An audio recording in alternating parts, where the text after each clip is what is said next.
Merci pour votre patience. Nous voulons juste partager avec vous une expérience clinique.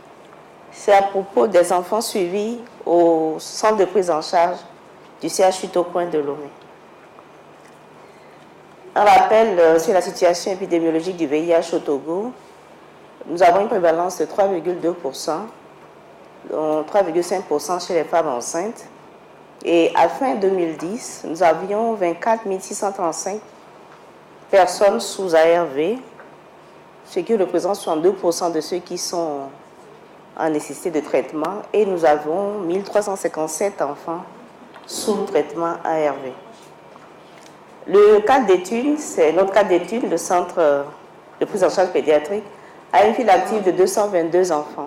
Nous avions 7 enfants sous deuxième ligne de traitement, des perdus de vue, quelques enfants transférés, des décès.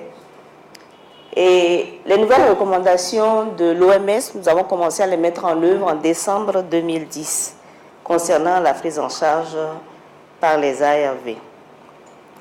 Et la prise en charge thérapeutique, l'initiation au TAP se fait conformément aux nouvelles recommandations OMS. Jusque-là, nous utilisions la triomune, c'est-à-dire la stabudine, la lamivudine avec la névirapine en première ligne, mais il nous est recommandé, avec les recommandations de l'OMS, de laisser tomber de plus en plus la stabudine et de privilégier l'association AZT3TC en première ligne.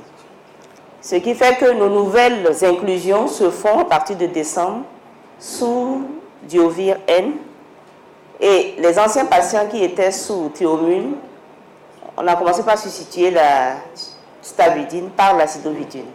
Mais nous avons quelques inquiétudes liées aux effets toxiques de la zidovudine. C'est une cohorte de 121 enfants qui sont maintenant sous combinaison à base de Diovir.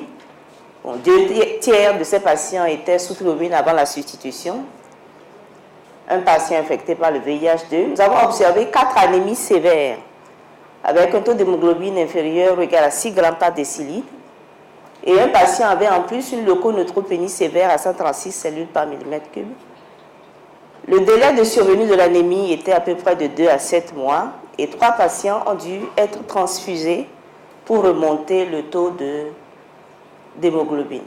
Ce qui nous a amené à arrêter l'azidovidine et à faire une marche arrière, à retourner à la stabudine.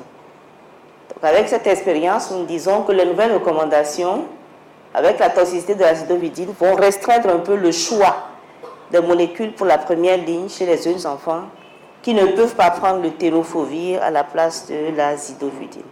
Voilà tout ce que j'avais à partager avec vous comme expérience. Merci.